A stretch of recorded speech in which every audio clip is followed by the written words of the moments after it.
The Cabin Boy's Coral Crown. On the sun-dappled floor of the sea, a young explorer named Emma floated, her eyes wide with wonder. She wasn't just a girl, she was a cabin crew for the Currents, and in her hand she held a comb made of perfect, pearly coral. It was her most prized possession, for it was the only thing that could hear the silent songs of the reef. Today, the corals were singing a new song, a call for help. The coral call led her to a shimmering jetty, where a little jelly named Jell trembled. "Oh, Emma," Jell pulsed, "the Jewel Jester has been here. He's taken all the most beautiful jewels from the corals, leaving them dull and sad." Emma's heart sank. She knew the Jester was a trickster, but to steal from the corals was a different kind of wrong. Emma held her coral comb high. "The Currents will be our court," she declared. She let the comb guide her, listening to the whispers of the water. The currents swirled and danced, forming a path through the vibrant vortices, a path only her comb could see. She followed the twisting, turning way, determined to find the thief.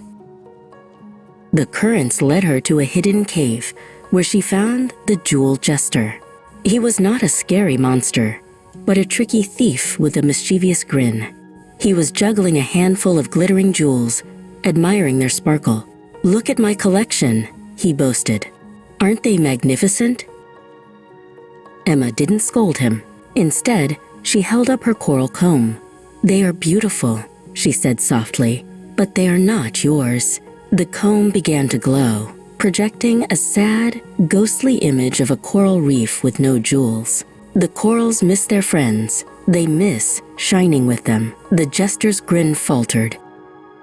The Jester looked at the sad coral and then at the pile of jewels. He had never thought about how the corals felt. He had only thought about how shiny the jewels were. A tear, a tiny, salty drop, formed in his eye. He dropped the jewels he was holding, and they clattered softly on the cave floor. "I'm sorry," the Jester mumbled.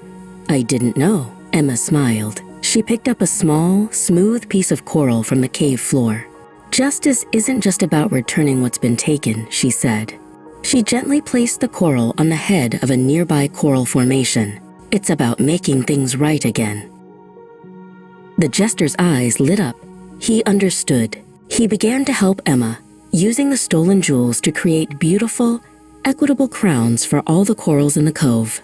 They worked side by side, making each coral feel special and honored, not just for its beauty, but for its place in the cove. The cove was transformed into a vibrant, equitable empire. Every coral, big or small, had a crown, and they all shone with a new, collective light. Jell the jelly shimmered with pure joy, pulsing with happiness. The cove was now a true home for all, where justice reigned.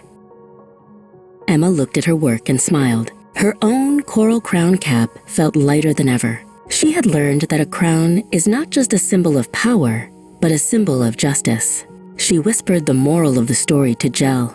"Comb your crown and corals court comrades."